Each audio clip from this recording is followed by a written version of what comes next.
আমি বারবার একটা কথা বলতাম, আপনাদের মনে আছে কিনা জানি না, যে মোহাম্মদ ইউনূসের শেষ দিনটা হবে অত্যন্ত করুণ।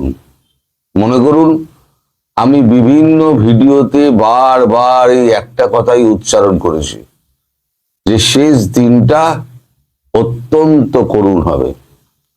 18 মাস ধরে যে মানুষটা দেশ শাসন করলো, যে চূড়ান্ত একটা মানে এ নিয়ে মানে উচ্ছ্বাস নিয়ে, আবেগ নিয়ে এবং জনসমর্থন নিয়ে বাংলাদেশের মাটিতে পা রেখেছিলেন নোবেল জয়ী আমাদের স্যার, এখন আমি তাকে স্যার বলি, ইউনূস স্যার বলি না, স্যার যে পা রেখেছিলেন, পা রাখার পরেতে তিনি যখন 18 মাস বাদে গেলেন, দেশটা ধ্বংসস্তূপে পরিণত হলো। কারখানা ধ্বংস করে দিলেন, মব সন্ত্রাস সৃষ্টি করলেন, দেশে অরাজকতা, খুন ডাকাতি, নিরপরাধদের জেলে ভরা, কিছু বাদ রাখেননি। একটা বিচারবিহীন মামলা, দেশের অবৈধ সমস্ত চুক্তি করা, বন্দর তুলে দেওয়া, এবং শেষ পর্যন্ত যাওয়ার আগে বাংলাদেশকে শেষ বাঁশটি দিয়ে গেলেন, সেটা হচ্ছে মার্কিন যুক্তরাষ্ট্রের সঙ্গে একটা নন ডিসক্লোজার এগ্রিমেন্ট। যে নন ডিসক্লোজার এগ্রিমেন্টের ফল বাংলাদেশের মানুষকে কতদিন যে ভুগতে হবে তার কোনো ইয়ত্তা নেই। এই নন ডিসক্লোজার এগ্রিমেন্টে যা যা আছে, কৃষি নির্ভর একটা দেশ, সেখানে 1350-এর ওপর বস্তু এখানে পরীক্ষা নিরীক্ষা ছাড়া জিরো ট্যারিফে ঢুকবে, এবং বাংলাদেশ থেকে যে সমস্ত বস্তু যাবে সেগুলো জিরো ট্যারিফে যাবে। শেষ পর্যন্ত উনি চেষ্টা করেছিলেন মার্কিন যুক্তরাষ্ট্রকে কোন রকমে সন্তুষ্ট করে যদি ক্ষমতায় টিকে থাকা যায়। উনি জামাতকে আনার অনেক চেষ্টা করেছিলেন, যদি জামাত আসে তাহলে পরে তিনি রাষ্ট্রপতি হবেন, একটা খায়ে শোনার মধ্যে ছিল। যেদিনকে নির্বাচন যেদিনকে হলো, সেদিনকে একেবারে ধেই করে গৌরাঙ্গের মতো নাচতে নাচতে তিনি ঈদের উৎসব পালন করেছিলেন। তারপরে যখন ফল বেরোতে আরম্ভ করলো, তারপর থেকে আর মোহাম্মদ ইউনূসকে দেখা গেল না। শেষ পর্যন্ত গতকাল বৃহস্পতিবার ছিল তার যমুনা ছাড়ার শেষ দিন। সেই শেষ দিনে রাত না কাটিয়েই গভীর রাতে তিনি দেশ ছাড়লেন। এখন দেশ ছাড়ার একটা ভিডিও বিভিন্ন সংবাদ মাধ্যমে দেখা যাচ্ছে, ওটা আগের ভিডিও না পরের ভিডিও আমি জানি না, কিন্তু 18 মাস যে লোকটা, যাকে প্রথম লোকে বলতো স্যার আপনার 1000 বছর হায়াত হোক, শেষে লেখা বন্ধ হয়ে গেছিল। আমি বলেছিলাম সবকিছুই আস্তে আস্তে বন্ধ হবে। এখন তার একটা গান স্যালুট জুটল না, একটা ফুলের মালা জুটল না, কেউ করমর্দন করলো না, কোনো টিভি ক্যামেরা তাকে ফলো করলো না। তিনি সম্পূর্ণ একাকী, নিঃসঙ্গ, মাথা নিচু করে বাংলাদেশ থেকে ধীরে তড়িৎ গতিতে পালিয়ে গেলেন। কারণ উনি জানতেন উনি যে অপরাধ উনি করেছেন, এবং জামাত ক্ষমতায় আসেনি, বিএনপি এসছে, কালক্ষেপ যদি হয় তাহলে ওনার জেল তো অবধারিত, আর জেল যদি হয় তাহলে পরে ভারতবর্ষ তাকে ফাঁসিতে না ঝুলিয়ে ছাড়বে না। কারণ তারেক রহমানের সঙ্গে ভারতবর্ষের যে চুক্তি হয়েছে সেই চুক্তি অনুযায়ী প্রথম আর কি শর্ত ছিল, ইউনূসকে হটাও এবং শেখ হাসিনাকে ফিরিয়ে এনে রাজনীতিতে তার অবস্থান পাকা করো। তিনি ভোটে লড়বেন, জিতলেন কি জিতলেন না সেটা পরের কথা। এখানেও অনেক খেলা আছে। এই যে খলিলুর রহমান, তাকে ইনক্লুড করা, এই নিয়ে অনেক রকম ধোঁয়াশা রয়েছে, অনেকে অনেক কথা বলছেন। আমি এই নিয়ে এখন কোনো কথা বলবো না, কারণ এটা ওই কথা বলার সঠিক সময় নয়। আমি পরে এই ব্যাপার বলবো, কারণ এখানে আন্তর্জাতিক অনেক খেলা লুকিয়ে রয়েছে। এখন সেটা বলার সময় আমি যদি বলি তাহলে অনেক কিছু ইকুয়েশন পাল্টে যেতে পারে, কিন্তু আমি পুরোটাই জানি। এমন নয় যে আমি জানি না, আমি পুরোটাই, যখন সবাই আলোচনা করেন আমি স্মিত হাসি যে হ্যাঁ তোমরা আলোচনা করো, কিন্তু আসল কাজ তোমরা ধরতে পারবে না। এই যে 18 মাস ধরে আপনারা যে বলতেন যে ভারত কিছুই করছে না, ভারত কিছুই করছে না, ভারত যেটা করেছে সেটা হচ্ছে পেছন দিক দিয়ে খেলেছে, সামনের দিক দিয়ে খেলেনি। পেছন দিক দিয়ে খেলে গণেশকে 18 মাসে উল্টে দিয়েছে। এ প্রসঙ্গে পরে আসবো যে এখন বাংলাদেশি হিন্দুদের জন্য একটা বড় রকমের চমক আসছে। এখনো সেটা মানে পুরোপুরি ঠিক হয়নি, তাই এ নিয়ে আমি সাধারণ মানুষকে ভুল বার্তা দিতে চাই না। আগে ঠিকঠাক হোক, তখন আমি বলবো যে বাংলাদেশের হিন্দুদের জন্য ভারতবর্ষ কি ভাবছে। একটা আপদ বিদায় হয়েছে, চোরের মতো বিদায় হয়েছে। এইবার যিনি বাইরে আছেন তাকে ভেতরে প্রতিস্থাপন করা এবং বাংলাদেশি হিন্দুদের যারা রয়েছেন, যারা অত্যাচারিত নিপীড়িত যারা এখনো রয়েছেন, তাদেরকে একটা কি করে বের করে আনা বা ওখানে তাদেরকে স্থিতিশীলতা এনে দেওয়া, সেই সমস্ত ব্যাপারগুলো নিয়ে এখন চিন্তা ভাবনা চলছে। এখন সে ব্যাপারে কিছুটা কাজও এগিয়েছে। এখন ভারতবর্ষ যখন ভাবে, ভারতবর্ষ কিন্তু করে দেখায়। মোদী শুধু শুধু মানে এ করেন না, মানে বলেন না, কথা বলেন না। এই যে গত কালকে ট্রাম্প একটা ভাষণ দিলেন, ওই বোর্ড অফ পিস শাহবাজ শরীফকে উনি ডেকে নিয়ে গিয়েছেন। সে তো চাকর বাকর চললো। প্রথমে কথা হয়েছিল কি 4টে জেট পড়েছে, তারপরে 6টা হলো, তারপরে 8টা হলো, এখন এক লাফে 11টা জেট পড়ে গেছে। জেট খুব দামি, উনি আর কথা বলেননি, 11টা জেট পড়ে গেছে। 11টা জেট পড়ার পর তারপরে দেখেছে একটা দেশ দেখেছে তার তো খুব অবস্থা খারাপ। এখন খুব অবস্থা খারাপ হলে কি হবে, তাহলে যুদ্ধ থামাতে হবে। তাই ট্রাম্প বাবুকে, মালিককে তাই অনুরোধ করা হয়েছিল আপনি যুদ্ধ থামান। তাই তিনি 52 বার বলে ফেললেন আমি এই যুদ্ধ থামিয়েছি। এই সমস্ত কাণ্ড হচ্ছে কেন জানেন? হচ্ছে একটাই কারণে, সেটা হচ্ছে তিনি 6 স্কোয়াড্রন F-35 বিক্রি করার চেষ্টা করেছিলেন মোদিজিকে, বন্ধু বন্ধু বলে ফোন টোন করে। একবারে মোদিজিও তার সমস্ত জবাব দিয়েছেন, দেওয়ার পর আসল কাজটি করে দিয়েছেন। 114টি রাফেল কিনে নিয়েছেন, চুক্তি করে নিয়েছেন ফ্রান্সের সঙ্গে। আর যেদিনকে চুক্তি হলো তার পরের দিনই উনি এই বাক্যটি ছেড়ে দিলেন যে আমাদের ভারতবর্ষ 11টা জেট আমাদের পড়ে গেছে, যদিও একটা জেটেরও পাখা পর্যন্ত ভাঙা দেখানো যায়নি।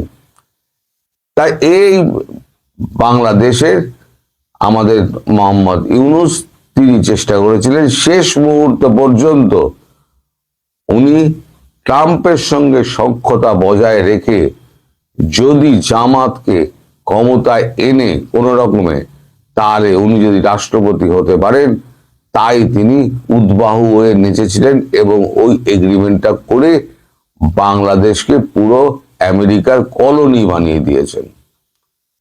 এবার এই যে অবস্থার সৃষ্টি হলো, এখন কৃষি ক্ষেত্র থেকে সমস্ত মাল, দুধ থেকে কৃষি ক্ষেত্রের সমস্ত মাল দাম করে দেবে আপনাদের দেশে। আপনাদের দেশের চাষিগুলোর কি হবে? ক্ষেত খামারি যারা করছেন, মুরগি পালন করছেন, যারা হাঁস পালন করছেন, তাদের কি হবে? যারা দুগ্ধ গোপালন করছেন, যারা দুধের ব্যবসা করেন, তাদের কি হবে? উনি তো দুধও পাঠাবেন, তাহলে তার না খেয়ে মরার মতো অবস্থা করে দিলেন। উনি যাওয়ার আগে শেষ বাঁশটুকু দিয়ে গেলেন। এখন এই বাঁশ এখন সামলাতে গেলে তারেক রহমান বুঝতে পেরেছেন একমাত্র ভারতবর্ষ ছাড়া গতি নেই। এই বাঁশ থেকে বের করতে পারে কিন্তু একমাত্র ভারতবর্ষ এবং একমাত্র ভারতবর্ষ। সুতরাং ভারতবর্ষের সঙ্গে তিনি সুসম্পর্ক রাখার একটা চেষ্টা করে যাচ্ছেন। যদিও তার বক্তৃতায়, তার জাতির উদ্দেশ্যে বক্তৃতায় তেমন কোনো বার্তা ছিল না, কিন্তু আমাদের কূটনৈতিক মহলে যে কথা চালাচালি হচ্ছে সেখানে কিন্তু তিনি ভারতবর্ষের প্রতি অকুণ্ঠ সমর্থন জানিয়ে দিয়েছেন এবং মোদিজির কাছে বলেছেন বাংলাদেশ চালাতে গেলে যা যা সমর্থন দরকার আপনাকে সেই সেই সমর্থনগুলো করতে হবে।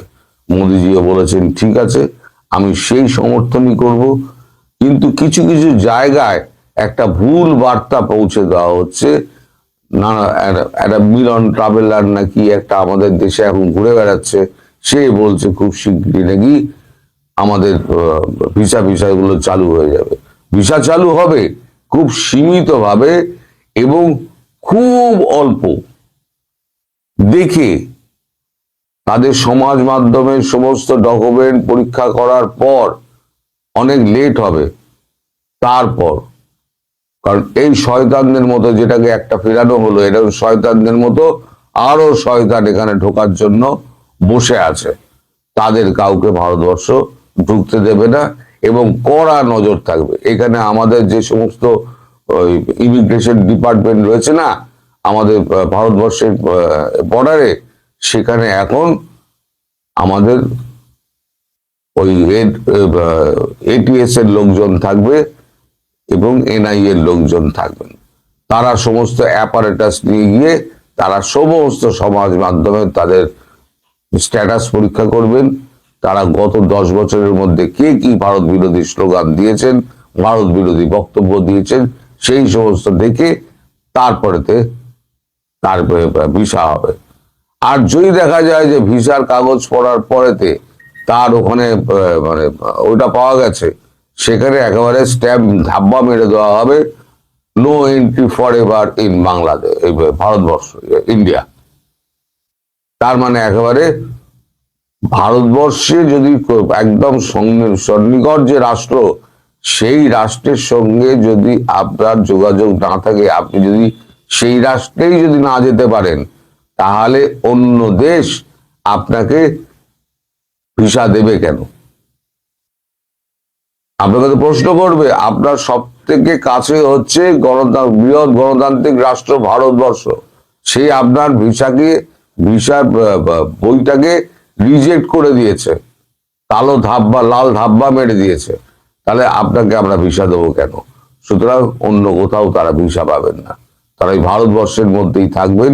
আর যত শীঘ্র সম্ভব এই বিদেশ সফরগুলো সেরে নিয়ে এর মধ্যে সমস্ত কাজকর্ম হয়ে যাবে। আপনারা দেখতে পাচ্ছেন ধীরে ধীরে আওয়ামী লীগের অফিসগুলো খুলছে, এবার আওয়ামী লীগ বেরোবে, তাদের কাজকর্ম শুরু হবে, শেখ হাসিনা দেশে ফিরবেন, তিনি রাজনৈতিক এতে অংশগ্রহণ করবেন, করে তারপরে দেখবেন একটা রাজনৈতিক স্থিতিশীলতা এসছে, তারপরে একটা ভোট হবে।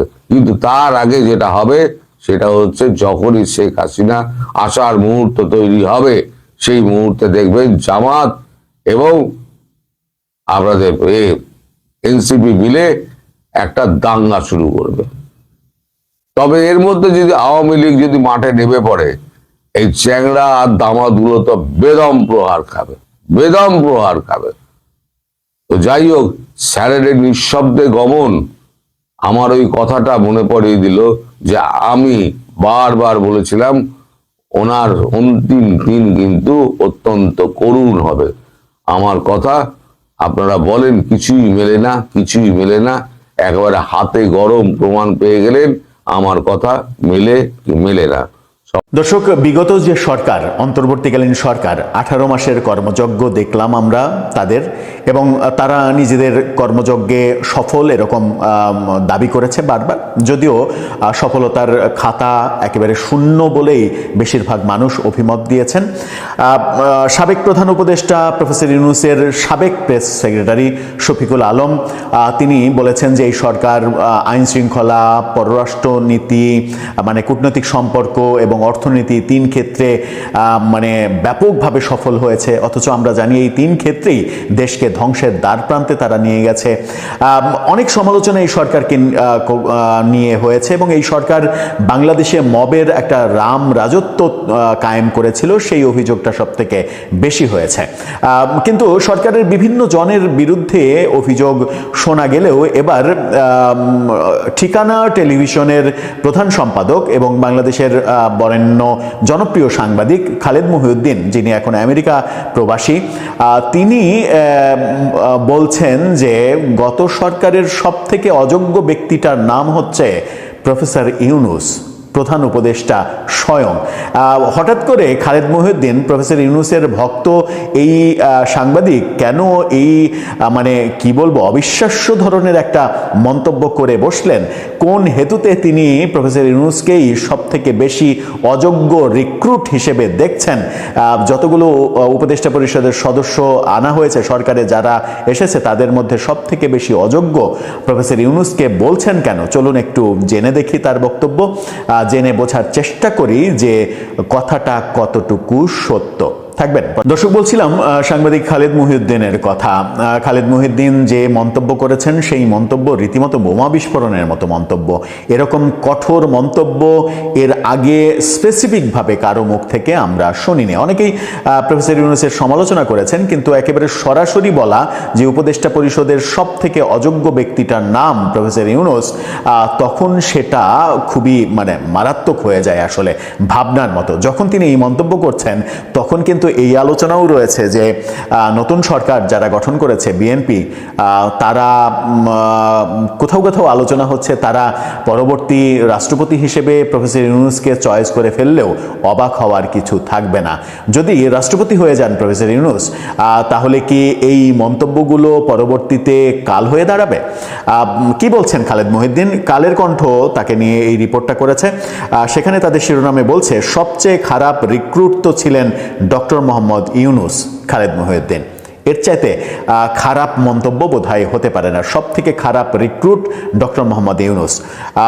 অন্তর্বর্তী সরকারের সময়কাল নিয়ে সমালোচনা করে নিউ ইয়র্ক ভিত্তিক বাংলা দৈনিক ঠিকানার প্রধান সম্পাদক খালেদ মহিউদ্দিন বলেছেন, সবচেয়ে খারাপ রিক্রুট ছিলেন ডক্টর মোহাম্মদ ইউনূস। একটি টক শোতে এই মন্তব্য করেছেন তিনি গতকাল। খালেদ মহিউদ্দিনের এই বক্তব্য ইতিমধ্যে সামাজিক যোগাযোগ মাধ্যমে ব্যাপক আলোচনার জন্ম দিয়েছে।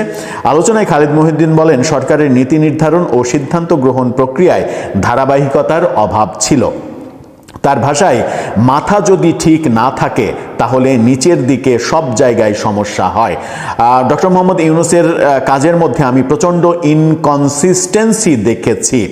একটা কাজের মধ্যেও ধারাবাহিকতা পাইনি, সেটা বলছেন তিনি। অধ্যাপক মোহাম্মদ ইউনূসের নেতৃত্বে গঠিত সরকারের কর্মকাণ্ড প্রসঙ্গে তিনি বলেন, কিছু হইলেই বলা হইতো আমলারা কথা শোনে না, আমলারা তাদের কথা শোনে না, এই কথা বলা হতো। কিন্তু প্রশাসনকে কার্যকরভাবে পরিচালনা করা কিন্তু সরকারেরই দায়িত্ব।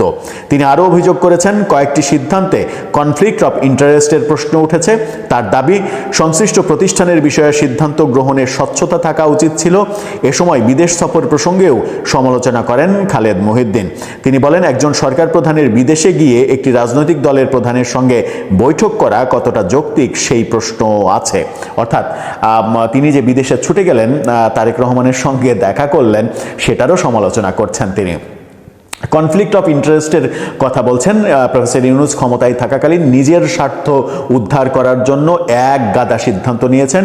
সেই 666 কোটি টাকার কর মওকুফ থেকে শুরু করে এহেন কোনো সুবিধা নেই যা তিনি তার নিজের লোকজন এবং নিজের গ্রামীণ প্রতিষ্ঠানের জন্য করেননি। খালেদ মহিউদ্দিন খুবই গুরুত্বপূর্ণ একটা কথা বলেছেন, সেটা হচ্ছে যে মূল ব্যক্তি যদি ঠিক থাকে তাহলে সব কিছু ঠিক হয়। এই সব কিছু ঠিক না থাকার মূল কারণটা ছিল প্রফেসর ইউনূস, এবং তার বিরুদ্ধে একটা বড় অভিযোগ হচ্ছে তিনি কিছু বলতেন না, তিনি খালি শুনতেন আর মুস্কি মুস্কি হাসতেন। এই মুস্কি মুস্কি হাসির আড়ালে কি লুকিয়ে থাকতো সেটা কেউ বুঝতে পারতো না।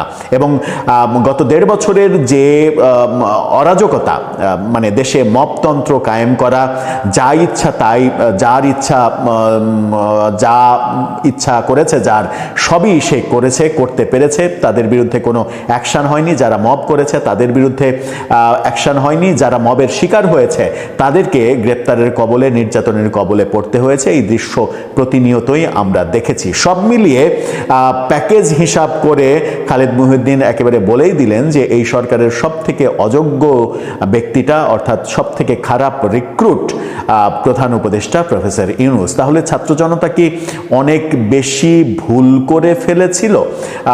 ভুল ব্যক্তিকে তারা সিলেকশন করেছিল? প্রফেসর ইউনূস গত 1.5 বছরে তার মানে দায়িত্বে আসা থেকে, মেটিকুলাস ডিজাইনে তার দায়িত্বে আসার পর থেকে গত 1.5 বছরে যা কিছু করেছে, নতুন রাজনৈতিক দল তৈরি করেছে, তাদেরকে পৃষ্ঠপোষকতা দিয়েছে, তাদেরকে সংসদে 6 জনের যাওয়ার ব্যবস্থা করে দিয়েছে, এই ব্যাপারগুলো, এবং তারা যা কিছু হয়েছে, সংবিধান বিরোধী একের পর এক অধ্যাদেশ জারি করানো হয়েছে, আদেশ জারি করানো হয়েছে, রাষ্ট্রপতিকে দিয়ে যা কিছু তার যা মনে হয়েছে তাই করেছেন, এবং সংবিধান সম্মত একজন রাষ্ট্রপতিকে চরমভাবে অপমান করা হয়েছে। তার সঙ্গে কোনো ধরনের কোনো যোগাযোগ করেননি, কথা বলেননি, বিদেশি বিভিন্ন দূতাবাস থেকে রাষ্ট্রপতির ছবি নামিয়ে ফেলেছেন। এই ব্যাপারগুলো করতে দেখা গেছে। দর্শক, আপনারও কি মনে হয় যে গত ইন্টারিম গভর্নমেন্টে সব থেকে ভুল রিক্রুট কিংবা অযোগ্য রিক্রুট স্বয়ং প্রধান উপদেষ্টা নিজেই? আপনার মতামত জানিয়ে লিখতে পারেন আমাদের কমেন্ট বক্সে।